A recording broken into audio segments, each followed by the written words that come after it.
Hello, and welcome to the Frostburg Experience. I'm Amanda Faverty. And I'm Minuet Silver. On today's show, we will be speaking to members of HomeGround, a sustainability organization based in Allegany County. And we will hear from Dr. Kara Rogers-Thomas, FSU professor and chair of the Appalachian Festival here at Frostburg State University. We will also learn about how one FSU student has helped beautify the town of Frostburg. But first, let's learn about a few of the vast recreation opportunities that are available in Western Maryland. Here's field reporter Wayne Kiefer with more. Some of the most fun and rewarding activities in Western Maryland can be found just by going outside. This region is filled with fun outdoor activities that take advantage of the beautiful landscape that surrounds us. Rocky Gap State Park is a great place to get outside and have a good time. The HomeGround organization created a festival called Discover Allegany Outdoors to encourage local citizens to embrace the outdoors. We spoke to Tom Matthews and Natalia Buda of HomeGround about the festival. So it's nice to see the public come out, enjoy themselves, learn about Allegany County, learn about the natural resources of the county, the outdoor recreational opportunities, and also to support HomeGround as an organization. For me, why I do it, and I've been doing it for 4 years now, it's just giving people a chance to come outside and really enjoy nature and connect with nature. We have this beautiful resource here, which is Rocky Gap, that we all love, and we want to make it so that other people are loving it as well, and primarily the children. I think we kind of focus quite a bit on families with kids in terms of coming out. Located under a mile from Frostburg State University's campus is one of the most famous and scenic bike trails in the country. The Great Allegany Passage stretches from Pittsburgh to Cumberland, going through Frostburg in the process. In Cumberland, the Great Allegany Passage connects to the C&O Canal towpath that continues on all the way to Washington, D.C. The entire journey is 334.5 miles of peaceful trail free from motorized traffic. The trail is known nationwide for its stunning scenery. On the Great Allegany Passage, you may stumble upon wildlife or even interesting pieces of art. For the Frostburg Experience, I'm Wayne Kiefer. Thanks, Wayne. This part of the state is truly beautiful, and there are a lot of ways to get out and appreciate all that Western Maryland has to offer. When we come back, we'll talk to a few members of HomeGround, an organization in Allegany County that focuses on sustainability issues. Please stay tuned. A boy born in Joplin, Missouri was fascinated by anything with wheels and a motor. The odds of him going on to fascinate millions with his talent? 1 in 260,000. The odds of this born racer having 157 career top 10 finishes in NASCAR? 1 in 125 billion.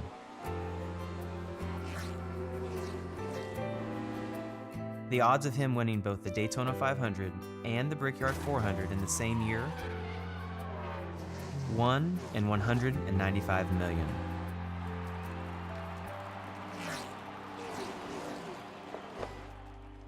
The odds of a child being diagnosed with autism? 1 in 110. I'm NASCAR driver Jamie McMurray, and my niece has autism. Learn more at autismspeaks.org/signs.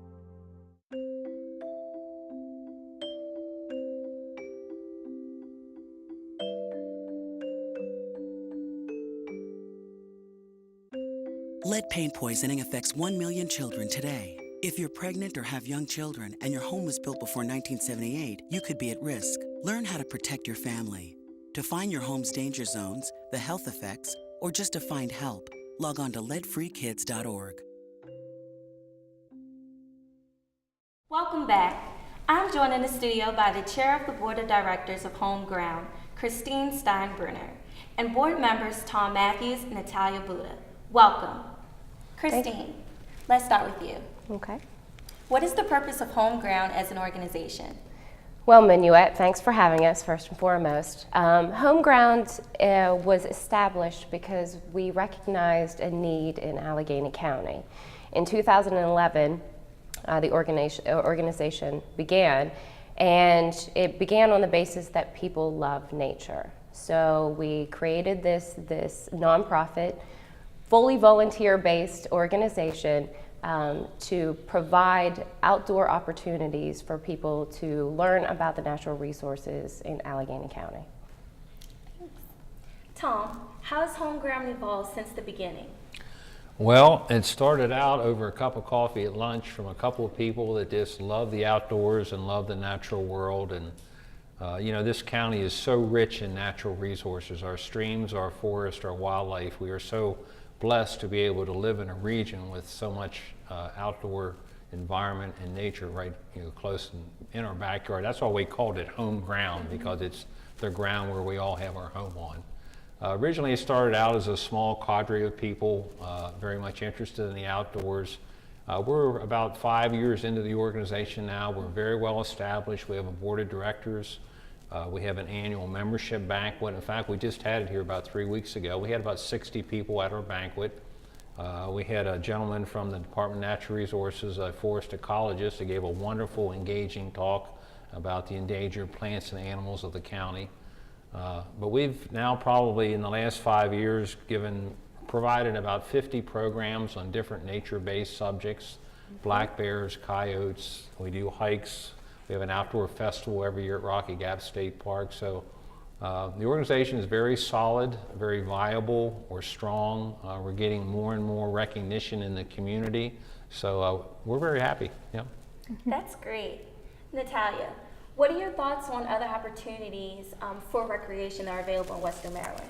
The opportunities are endless. That's what I like to say. So I moved here. I grew up in Romania, so I traveled across the U.S., lived in different places, and when I got here, I could see the opportunities, how many natural resources are around here where people could go and enjoy fishing, hiking, backpacking. There's so much going on. All the state parks that we have, and that's one of our big events, is at Rocky Gap State Park. And you can go and hike. There are trails. You can go and fish. You can go and get on the water and paddle. There are other parks, Deep Creek Lake State Park. We have New Germany State Park. So there are a lot of opportunities. And no matter of the season either, I think there are opportunities for recreation in the summer, but also winter opportunities. I always go snowshoeing and cross-country skiing. I always find something to do, and that's what we are trying to do, let people know where the opportunities are. That's great. Tom, are there any other events in the region that HomeGround is involved in producing? Well, we don't really produce any events per se. We have attended the Appalachian Festival here at Frostburg State for the past few years. We also have a booth every year at the Heritage Days event in downtown Cumberland. But the heart of our organization is programming. We usually put on about 6 to 8 programs a year. Even throughout the winter months, we have indoor programs. Some of our programs in winter have got 70, 75 people. I remember one winter night here at Compton on Frostburg State campus, we had Harry Spiker, Maryland's black bear biologist, and we had about 75 people come out. A very entertaining evening. So, yeah. And we also do work with the Allegany and Garrett County Bird Club. So we do a lot of programs, bird sounds, and also hawk watch every fall in conjunction with them. That's great. So how do you envision the future of HomeGround? Well, we would, I'd like for all of us to respond to that question, but we are, like I said, all volunteer based. And we would like to see that volunteer base continue to grow so we can provide more programs and become more prevalent in the community. So that's what I would like to see. I would like to see the membership base grow, the volunteer base grow, provide programs that meet the interests of a lot of different Allegany County residents. And I will add one of the things that is on my agenda for the organization is trying to reach to groups that we haven't been serving for the last couple of years. I'm thinking families that don't get the time or don't have the knowledge to get outside, get outdoors, families that we did not typically reach. What we've noticed in our events, quite often we get people that already know about the importance of nature in our lives and the importance of getting outdoors, but we're trying to get the groups who do less of those activities as well. Yeah. Our focus is probably more on younger family groups than older people. And not that we don't want anyone to come that has an interest in our program, but one of our keystone annual summer events is out at the Evich Creek, where we have the kids actually get in the water with minnow sage, catch crayfish and hellgrammites and different aquatic life, and hands-on. When you can get young people engaged hands-on, you can really make a significant mark in their brain. Yep. That's great. Yep. Well, I'd like to take the time to thank you all for joining us today.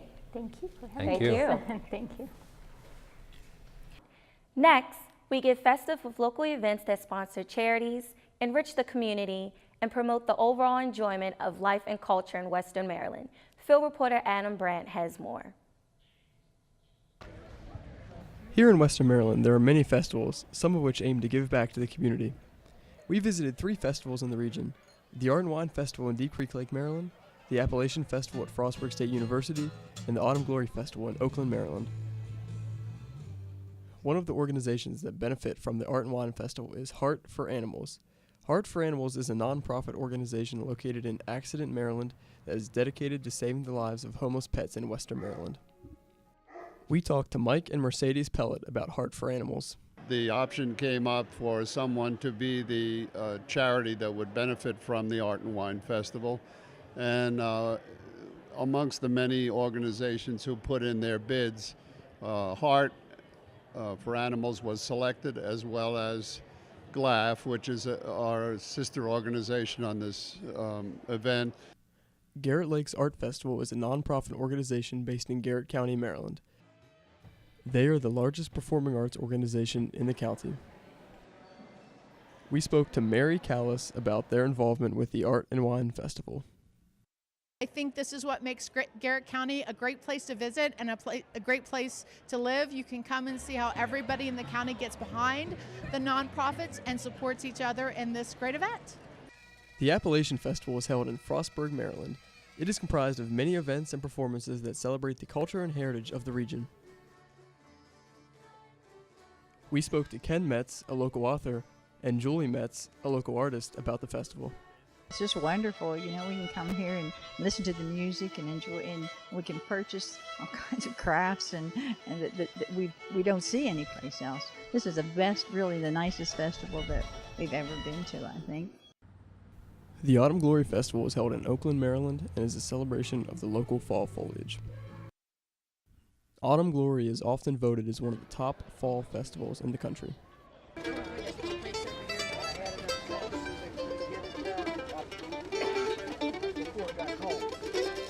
One of the main events of the festival is the parade that travels down the main street of the town.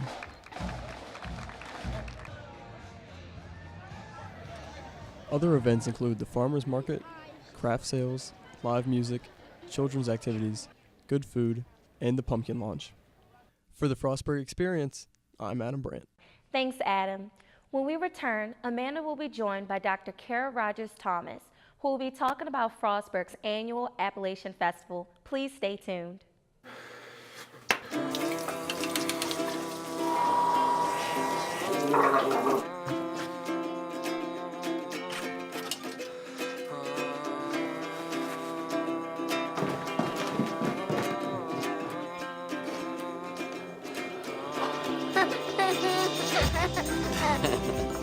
Hungry? Yeah. The smallest moments can have the biggest impact on a child's life. Take time to be a dad today.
Welcome back.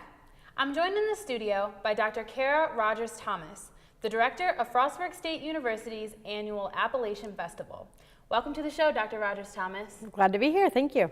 So, for starters, how long have you been a part of the Appalachian Festival? I've been there since the beginning. We just finished our 10th annual anniversary year, I guess. So I've been involved 10 years now. Wow, that's a really long time. It is a long time, yes. And what exactly was it that got you involved with the festival? Well, I think that goes back to the work that I've been doing in the region.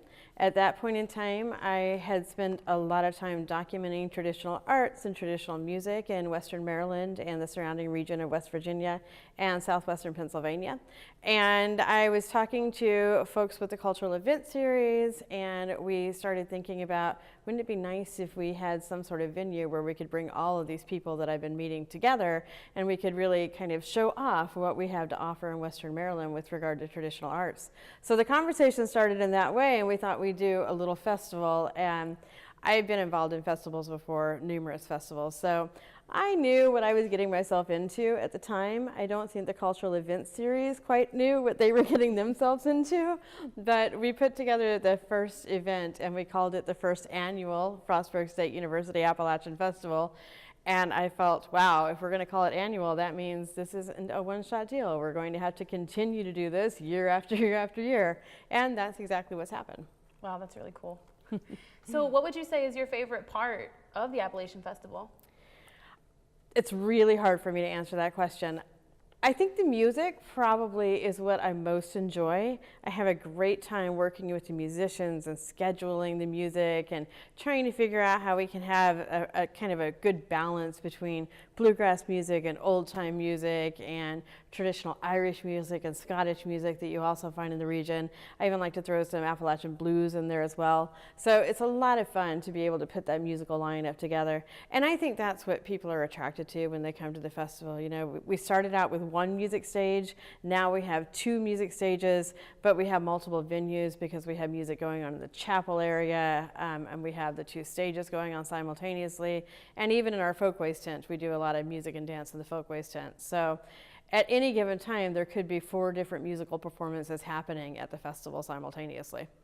Sounds like you have a lot going on. There's a lot going on, yes. So in your opinion, how do you think that the Appalachian Festival benefits Frostburg as well as the greater community? Well, you know, when I came here, and I've been at Frostburg State University for nearly 11 years now, when I first came here, there was almost a reluctance to celebrate our Appalachian identity. And I think that Frostburg and the surrounding Western Maryland region really hadn't tried to capitalize on Appalachia as place. And there was a reason for that. I think, you know, for a number of years in the 20th century, when people thought about Appalachia, they thought of stereotypes of Appalachia that were pretty negative. They thought of Appalachia as being backwards and behind the times and, you know, quick for feuding and moonshine in the hills and that sort of thing.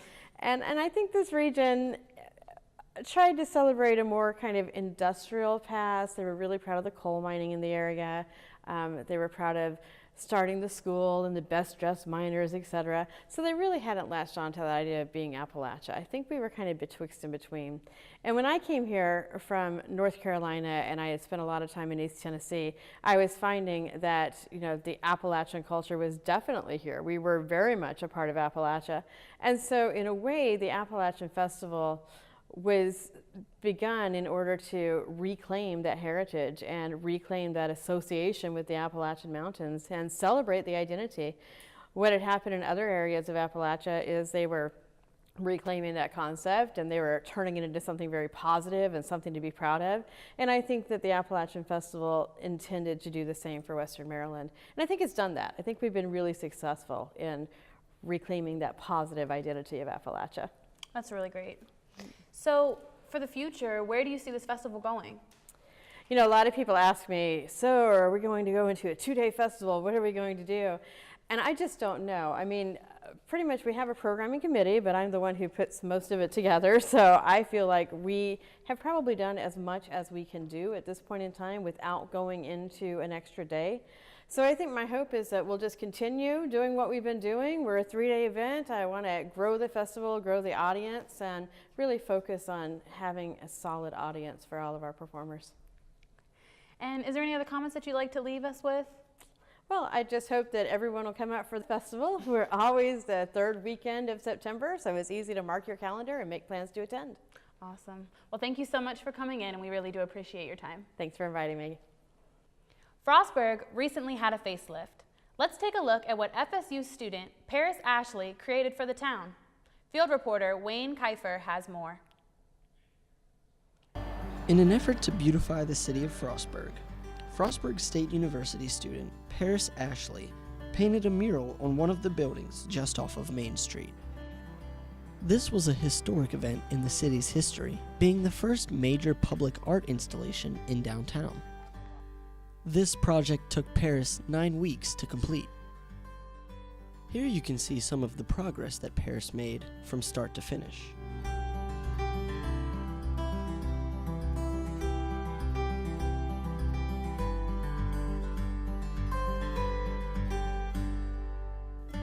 The mural features the Frostburg Library, Fehlinger's Hotel Gunter, a church spire, a bicyclist, red, white, and blue birds, as well as the Appalachian Mountains.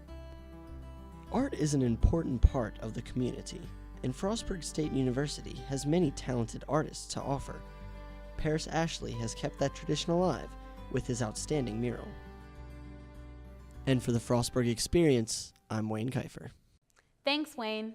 When we return, Menuet will be joined in the studio by Paris Ashley. He'll tell us more about the creative process involved in creating this beautiful mural. Please stay tuned. So, I got this new family, and I don't know what it is about this one, but she can't seem to put down that toy all day long. Tap, tap, tap, tap. Oh, and she even talks to it. She talks to that more than she talks to him. What's up, bro? Nice shirt. Who's she talking to?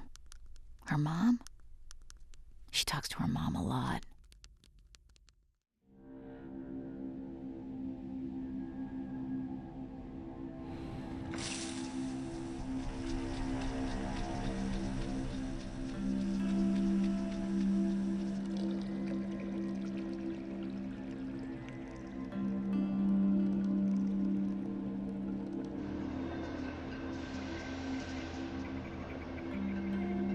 When some people struggle with their mortgage payments, they become frozen, petrified. Not knowing what to do, they do nothing. But the people who do something, the people who take action, are far more likely to get the most positive outcome. Making Home Affordable is a free government program. Call now to talk one-on-one with a housing expert about the options that are right for you. Real help, real answers, right now. I'm joined in the studio with Paris Ashley, the FSU art student who designed and created the mural we just saw. Welcome to the show, Paris. Thanks for having me. Thanks for coming. What is your inspiration behind the mural? I'm kind of an early riser. I like to get up in the morning to meet the sun, and just before the sun comes up, there's this magical moment where you can hear the birds sort of the chatter of the birds rising over the mountainside. And that's what really inspired that mural. That's awesome. So what are you most pleased about this piece of work? I'm glad that I could get it done in time before it got too cold. I'm especially glad about that. I especially like the response and the encouragement I've gotten from people in town and from FSU. It's gotten me a lot of attention, which I'm very grateful for. That's great. What is your inspiration behind the other murals, and where can they be found? At the Frostburg pool, my inspiration was just that I love it so much, and I love animals, and I love painting, and that mural, you'll notice when you take a look at it that there are so many different animals there, and I try to make them as cute as possible. It just sort of took me back to being a kid. And so the Frostburg pool mural is definitely my favorite one. That can be found down on Water Street, sort of down into town. If you go to school here, you may not see it very often, but it is down there. Also at Wild Things, there's a mural there that's about 10 feet by 8 feet. And that was the first painting that I did. Wow. The first paid mural that I did as a professional artist. That's great. Are there any other projects that you're working on, like any major projects?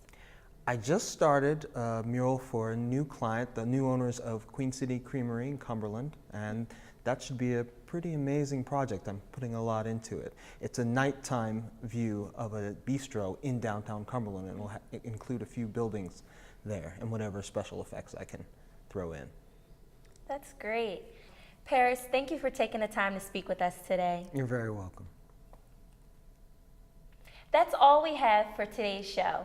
I want to thank our guests, Paris Ashley, Kara Rogers-Thomas, Natalia Buddha, Tom Matthews, and Christine Steinbrunner.